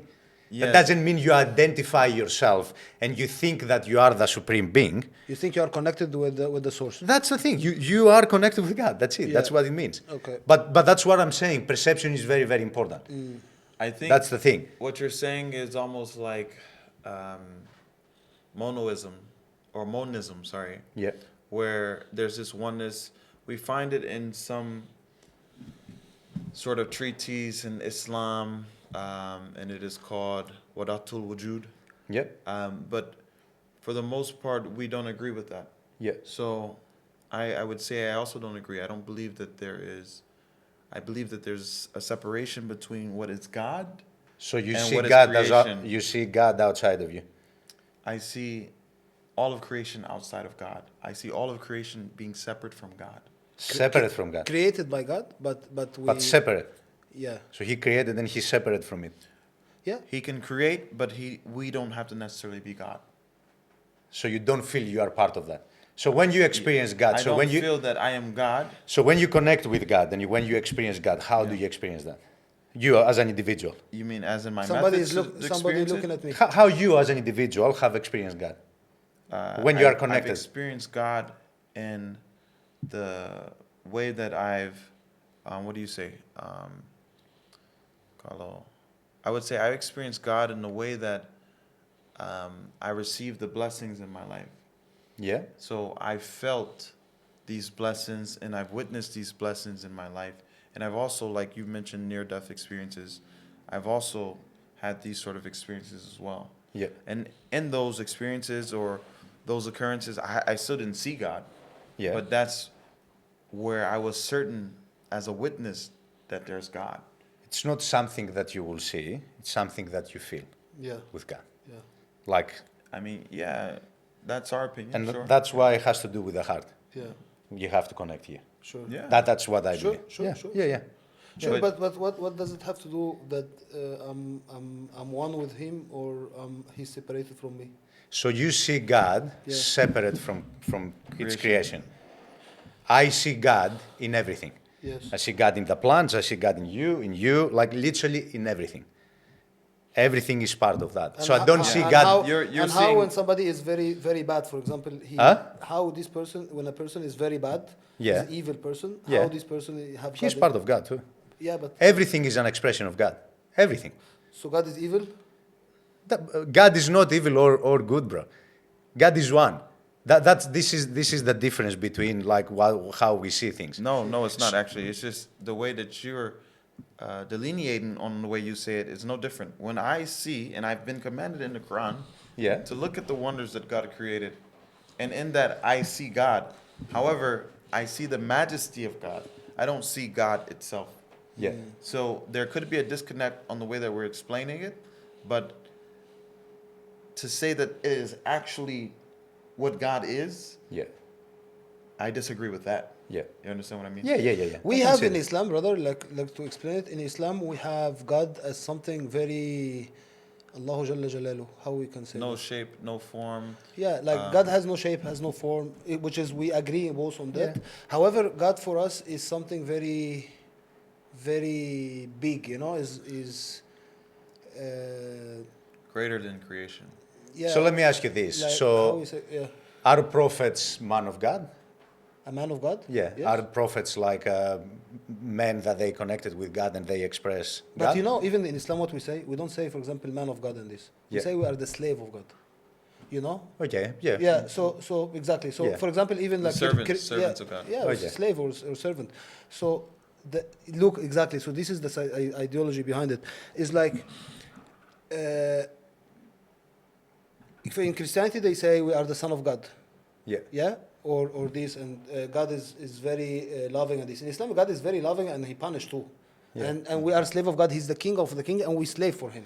Yeah. So You you know? see it as authority, basically. Authority, yes, Yeah, definitely, yeah. definitely Yeah. authority. For me, it's not like that. Yeah. That's the thing. Yeah, exactly. That's where I believe it creates Yeah. shame and guilt and all that stuff. That's the reality. Yeah, but- so for but me, this authority- for me, but- in God's eyes, But brother, you don't love your dad, for example. Your dad was not an authority. yeah, Or- but, but- yeah, yeah, but but this it is wa- but, because okay. you wanna look So let only me at let me authority- explain something to you. Just The let me- problem with authority. Can I share this? Sure. So the problem with authority. So when we are born, we literally see our parents as gods, Yeah. because they created us. Sure. And they are, we're tiny, they're big, and we completely rely on them. Yeah. So they are our gods until we actually grow up enough and we start to transition. Yeah. Most people, they never actually break free from that. Sure. So what happens when you already have that and then you have religion on top, you will live for the rest of your life psychologically under authority, which means you're still going to operate as a child and you'll never allow yourself to grow up and be the man. Because you're always under the father. 100%. And that's the problem. However, Yeah. till you understand the identity of God. What's the identity of God for For you? example, in Islam, we have God have 99 names. All of these names describe who is Him, Yeah. the most merciful and things. And what of our prayer is we do this kind of meditation and mantra, repeating this name to connect. And then when we start to understand these names, which is God is the most loving, God is the most powerful still, Yeah. God is always alive. Yeah. So this is what gives us a lot of kind of, it's an authority, Yeah. but it has to come with a lot of love and respect, and somehow it works in a different way Yeah. that makes you at the end of the day, as you said, break free, and makes you at the end of the day become much more powerful. So you feel that you can break free. 100%, you break free from the idea of your dad. Yeah. You How? know, when you start to know who's the real God, this is the real So authority. basically, by replacing your dad with Yes, for with sure. the God in your With the new religion, yeah. authority, and this. So basically, you're still under the authority. 100%, Yeah. definitely. Yeah, Man, yeah. who bring me to life? Who actually feed me every day? It's an Yeah. authority that does this for me. Yeah. You know, who will choose when the you- day? and- Who will choose the day I'm gonna die? Who will choose the things with that? And once I'm gonna connect with this kind of Yeah. authority, and yes, start first as we learn. Start first maybe with fear. Start first because I want something. This and as I said before, you upgrade till you reach a level of love, till you understand Yeah. the real identity of God. And when do you take also, at what point in your life, you're going to take full accountability for yourself and you're going to transition from that to something different and you becoming actually the authority of your life? What do you mean? No, it comes back down to purpose, right? The Yeah. purpose is in Islam In Islam, it says that, yeah. that Yeah. the human and the jinn Yeah. We're created to worship God. Yeah. And to come to God on the day of judgment with a solemn heart. But and I'm to seek sorry, the face but of God. you know, There's never yeah. a time where we're gonna say, No, okay, now no. we reached a new We never, stage, I'm and now gonna we're done always with be the God. slave of God, you know. But the thing Yeah. is, because it's still, I'm sorry, I see it in your eyes. You are still connecting it to a human authority, and you are seeing us like this. Why, for example, brother Muslims? Let's say I'll give it to you like this. For example, like you are very, very vulnerable to one person. You are a slave of one person that nobody sees, but you walk around like a king in life. You understand? Yeah. So it makes you, yes, we have one source that this authority that we are slaves, will call me whatever. You know, I pray for it, I'm vulnerable with it, but I will never be vulnerable with anyone and I don't need it. And I have this kind of power and strength and stuff like that. Yeah. So as well, when you see what kind of things that it produces, it's like, imagine now there is a king here of Bali or whatever, that I am the friend of king. I go and I speak to him and I cry and this and that, but I walk around in life like a strong, Yeah. this I can hold others and stuff like that. And you see this with the effect of prayers. So when you pray, and when you start to pray and you get more connected to this source, I'll be honest with you, same I'm honest with many things I'm saying, but it's so crazy that what keeps you all the time believing. It's so crazy that every time you follow this direction, the magic that happens in you and in your life. But as he said, the first word is submission. You need to submit to that. It's like, I need to submit to this authority, which is in the human mind, nobody wants to listen to it. Nobody wants to submit. You never want to be called you a slave, no? No. But then you end up being slave to many other things. Outside, if you are a real Muslim, you become like really, when at the moment of this, it's like, wow. You become the most strong, the most powerful, the most this and this, but you are still slave to this authority, which is Allah. You know? Do you think or suggest, because I hear some people saying this, like, oh, the universe bless me, I pray to the universe, and I ask the universe to give me this. Do you think the universe has an authority over people? The Yeah, universe, it's true. if you perceive it as authority, we will have authority over you. Like, No, that's I mean, the thing. do you But Theo, believe- you came from a sperm, brother. Yeah. So you are nothing. I'm sorry. But I'm that's- nothing. You are nothing. And you need to You understand. came from a sperm, Yes. if you want to see it biologically, and you want to see it like as your vessel. Yes. It's what's inside the vessel. Yeah, okay. Also. What are your superpower? Tell me. Can you move the wind now? Can you stop the world? Can you do something? No, we are still very limited. And the idea is like we are limitless, and this is still bullshit. We are. It's bullshit. To feel limitless because you have a lot of Do you- limits. it's Definitely. In the human experience, you Yes. have endless possibilities. Literally, endless possibilities. Okay. Can you move the sun? Can you move the thing? Can you change the order of life? No. Can you cannot. change what? The order of life? The order of life. Yeah, the order of life, like to say, okay, tomorrow now the sun doesn't appear. You can't control the sun, bro. Exactly. So that's what Yeah. we believe God have this authority. Yeah. You know. Yeah. So that's what it makes him almighty. It makes him the Yeah. strong thing. So basically, we need to think it with our brain now. In my brain now, I cannot say I'm God and I have this power and think when I don't have it. It's like me now, if you tell me now, fight this guy, I tell you, yes, I have a possibility, but fight this guy, I tell you, oh, brother, sorry. You know, he's much better than me. So I need to understand as well my level, my things. So when it comes to the life and it comes to these things, I don't think I don't believe it mentally, it's a bad idea to have an authority and to give this authority to the author, you know? Okay. Sorry. Okay. What do you think is the harm from your mind of it like this? How I will not, like, you're never gonna break free from becoming what? Psychologically growing up, literally. And That's why. But interesting as well, very interesting. No. But that's why, like, the path of individuation is becoming basically properly an adult and becoming yourself. That's the whole point, and going past authority. That's the thing. So for you, Can you give it as an freedom. example? Listen to Yes, me. yes. For you feel that you reach freedom through that authority. Sure. For me, Yeah. I reach freedom through breaking free Great. from authority. Okay. It's very, very different. I get that. Yeah, I get yeah, it. I get it. But That's where, But like- in a simple example, like how that will make a difference from between me and you, or between him and him, you know, like. It's how you act, bro. Yeah, but I want to understand, like, what's the benefit of this? Like, you break through from this authority, and then now what? And then you have the ability to constantly keep growing, essentially, and becoming, by the time you die in physical form, keep evolving as a human. Spiritually, psychologically, physically in every way. And so this is So you mean in our way there is no way of growth? Is it fixed?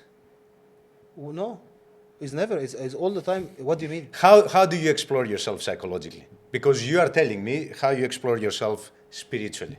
Sure, Okay? Sure. There's two different things. 100%. That's the thing. So how Sure. do you explore yourself psychologically? What is psychologically like? like to go to a psychologist, or if you do No. some of these modalities- Psychological work requires basically to start examining your psyche, which means unconscious, subconscious, conscious mind. Okay. Okay? Okay. So the subconscious mind is a bridge of the unconscious and the conscious mind. The subconscious mind essentially carries all the programming and the conditioning, which is basically like even what you believe and all that stuff. Sure. And the unconscious mind is very vast. Okay. So to give you an example, the unconscious mind communicates with all of us during dream time. That's the primary way. Okay. Good. So when you connect with your dreams, you're gonna start seeing all sorts of different symbols and archetypes, and you're gonna get direct messages essentially for your unconscious mind. And if you start doing this kind of work, so dream work is one of the ways that you can actually work through your psychology and create more depth on your psyche. So as you start working with that, you see your own connection to archetypes, to symbols, to associations, to all sorts of different things. Okay. So you can constantly receive information, extract information from there that you are bringing into the conscious mind, and you keep developing your awareness, your consciousness, like basically everything. And that never ends. So it's a constant exploration of what's there. And it's so vast, the unconscious mind, that you can constantly keep exploring that. And then there's the individual, the individual unconscious mind, and then there's the collective. So for example, everything that we have gone throughout history as human beings is basically inside the unconscious mind, as a collective. Sure. That's why we can have individual messages and we can have also collective messages. Then there's shadow work, there's inner child work, there's so many ways that you can explore all that. for psyche. Huh? All for the psyche. For exploring your psychology. So yeah. once you've done that, So once to you've give you an explored, example, right? So for example, like when Christopher Columbus explored, right? They went to the Caribbean, and then after they explored, they pillaged, etc. So once you explored, then what's the end goal? no, you develop a way of exploring, of looking at yourself. That's it. That's all it is. Yeah, Yeah. but I mean, but and sorry, so what but- will you learn from this?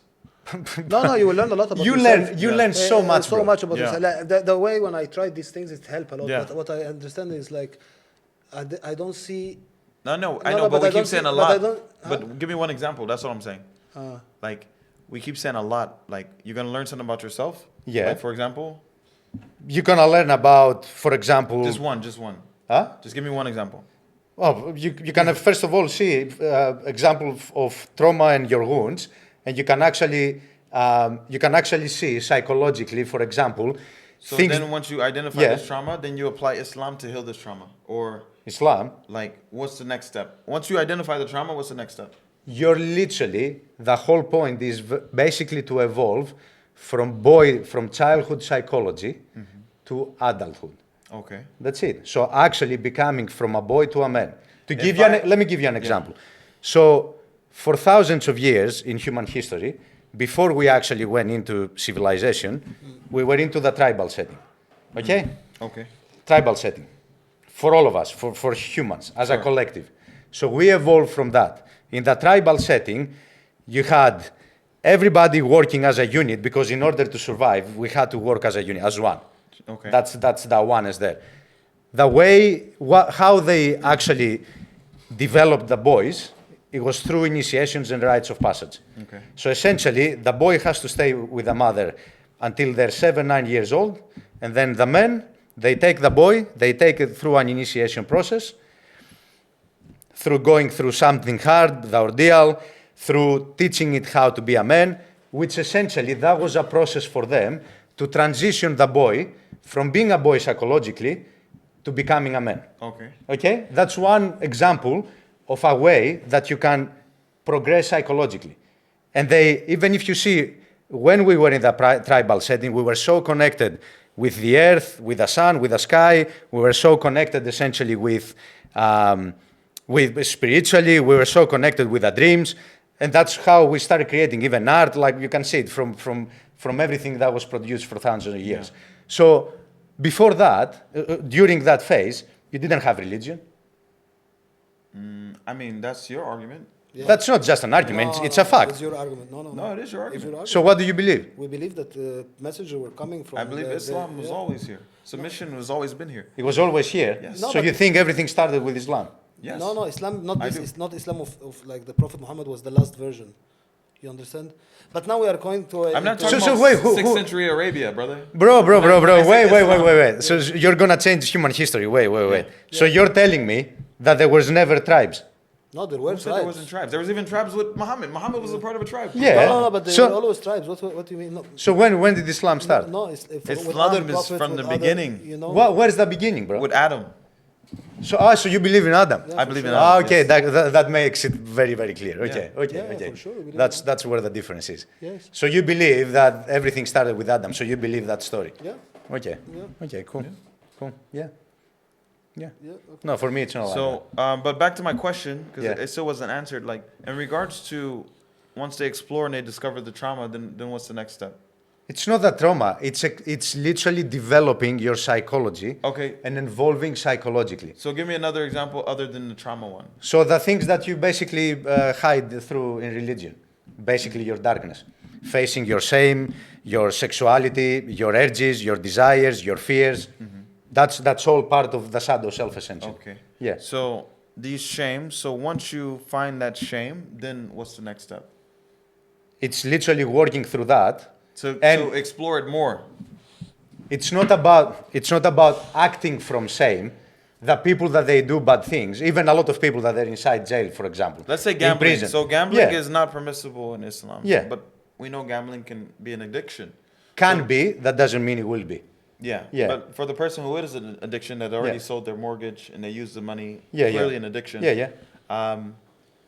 Then how do they So tackle for me, this? Yeah. okay, so for me, this is people that they haven't worked through their trauma and actually visit themselves That's like leading to this psychological. addiction for gambling. It's the pain that leads to the addiction, exactly. Okay. So for you, you see it's something bad from the beginning and you try to prevent it before it even happened. Is that correct?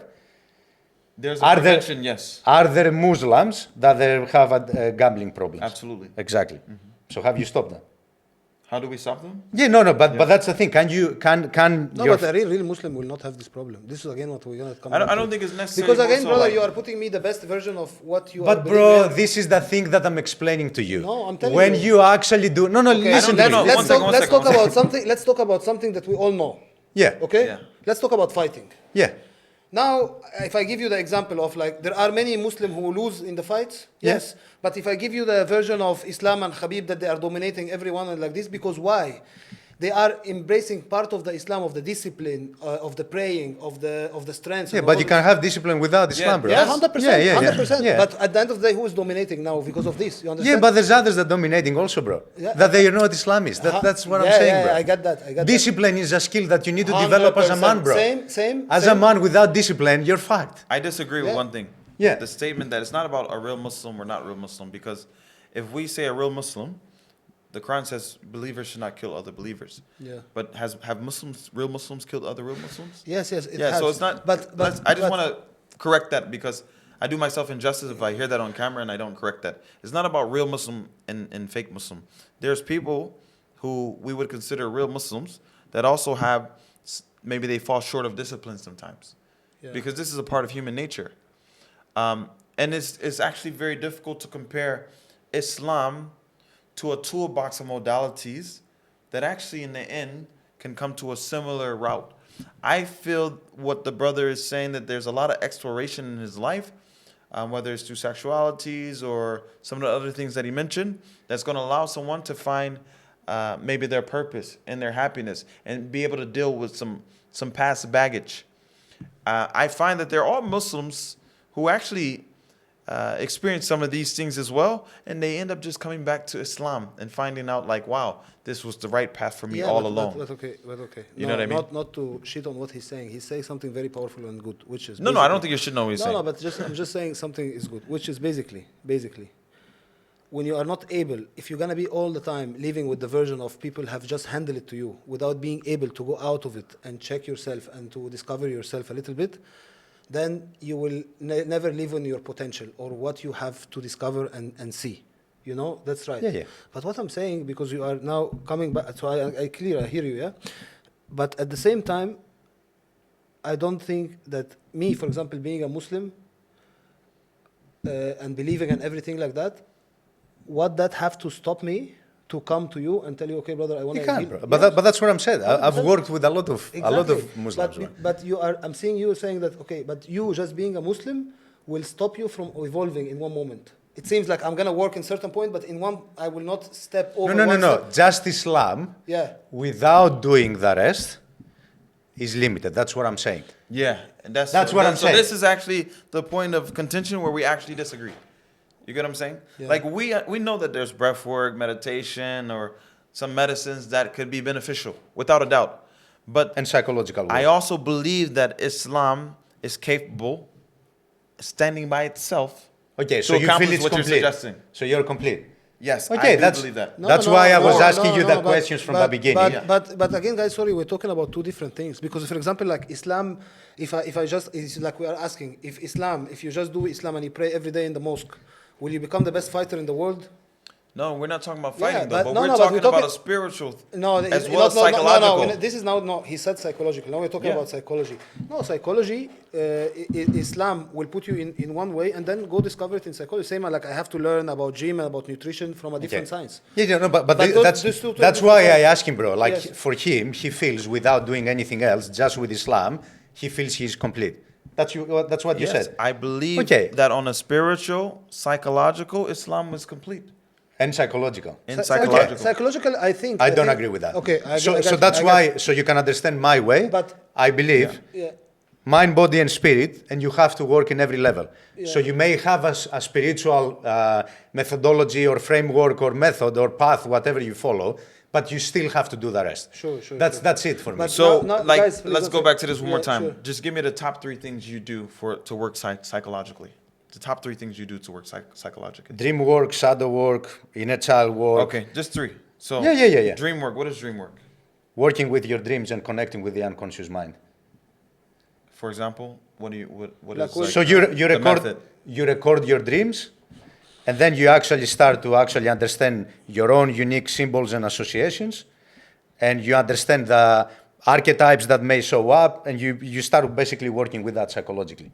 So And- you start to complete your processes psychologically that basically started even from childhood or even afterwards. And you feel like there's an absence of this modality in Christianity or Islam or Buddhism? An absence. Yeah, like there's no dream work in Islam or Christianity or You tell Buddhism? me, is it? No, I'm asking you. This is what, because you made a statement. I That- made a statement Of about your opinion, yeah. about doing Uh-huh. as you're doing the spiritual work, Yeah. doing psychological work, and doing also physiological work. Okay. Okay? Yeah, that's So what I what was said. the second one? You said childhood, early childhood, Like inner child and shadow inner work. child. Sorry. Yeah. So shadow work. What's an example of this? So the shadow is basically all the part of ourselves that we suppressed, rejected, shamed, and obviously with someone from religion, it will be a very heavy shadow. Yeah, I So do connected with believe the shadow, that so. If you experience Islam in a heavy way. If you If you experience, experience religion in a heavy way. what do you mean in a heavy way? Bro, if- I've worked with so many Christians and Muslims, Yeah. okay? They have come to me, Yeah. and they feel so heavy, so sad, so disconnected, literally, and they come so they can actually heal. Yeah, and that's Sure, great. for And you sure. know what? Yeah. I For believe sure. there can be healing there without a doubt. Yeah. But my question, and just about what you've explained so far, Yeah. I don't know every single nook and cranny of that. But my question would be, where did they go before that? Where What- did the Christian and the Muslim go before that? Where did they go? That's my question. You would know. They were Yeah. your clients or Yeah. your participants. Yeah, so they may just start their journey and they haven't tried anything else. So Yeah. all they had it was the framework. I've even worked with Jehovah's Witnesses and other people. So either they haven't done any work at all because they're young, or they are further ahead They may have tried some talk therapy, and obviously it hasn't worked, and they wanted something But different. sorry, brother, sorry, Yeah. because I think, again, because we are drifting from finding the truth and we are arguing now. I don't want that. I want to now be honest. Again, what I think you are describing about these Muslims or this, even myself, even whatever Yeah. people, yes, in Islam and this, because yes, I said with culturally, with things being put in your head. But imagine now, for example, like something that you believe in, like for example, about the dream work. Yeah. Or shadow work. Imagine that a client came to you, okay, because they are a little bit traumatized, because before they were with a practitioner that they were doing with them this work, and in the middle of the work they start to abuse them in a certain way, and now Yeah. they are coming to you. I've had plenty of that. Okay, exactly. Yeah. You know, so it means what, brother? It means it's not the thing itself. It's about the humans again, how they have. It's always the humans, bro. Yes, exactly. Always. So that's what I mean. So now you are all the time attacking or saying now. No, about I'm not. Islam. I'm not But attacking no, everyone, you are- bro. No, but Yeah. this person that you're telling me, many people are coming I from think- Islam I think- or Christianity. They are coming because of some humans have transmit to them a very strong or very bad version of this kind of. No, he beliefs. didn't say that yet. He didn't say No, that. no, but you know what I mean? It's like because so now you start to take them as this is Islam or this is Islam produced this. I never said that. Bro. No, you said No. I never said that, bro. Okay. He was just I saying said that, for I'm just example, saying he that had I some have clients. worked with people from those communities. Sure. And I was trying to express with what they were struggling, and essentially it's what we all struggle with. So the framework that they were following, Yeah. it hasn't solved that problem, and obviously they were looking something to For work sure, through that, to for work through sure, their pain. for sure, That's it. That's for all I Can I said. ask? For sure. May I ask you one question? Yeah. Or a few questions, but Yeah, this yeah. one first. Do you ever employ fasting in any of your work I've done it in so many ways. Yeah. for clients or for yourself as well? 100%. Okay. Yeah. Do you ever employ mantras for your? I've tried everything Yes. you can possibly imagine. What about like somatic movement? Yeah, that's This part is of my what work. he Yeah. Okay.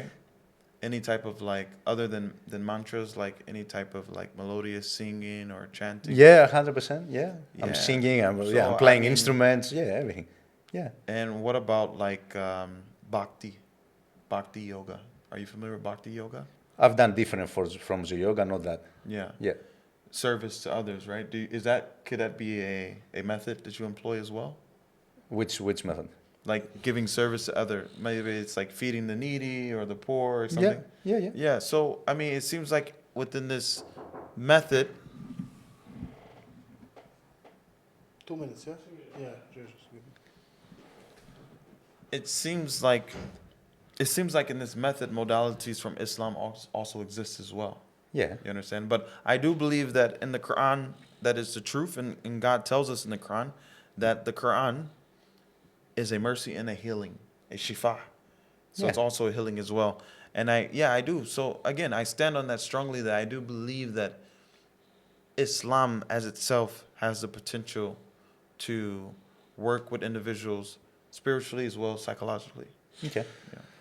Guys, really interesting conversation. I really like all we talked about. So what I see from this conversation is like it's a little bit a battle between structure and exploration. You know, like what is we think will be more useful, more like a structure or more like exploration. Both. And now, In the middle, bro. now As we said in Greece, pan metron ariston, everything in moderation. everything in moderation. That's it. So thank you guys for sharing your views Thank you. and for teaching us all what what we came up through this beautiful podcast. And I hope guys you interact. If you have more questions, and maybe we will see you again.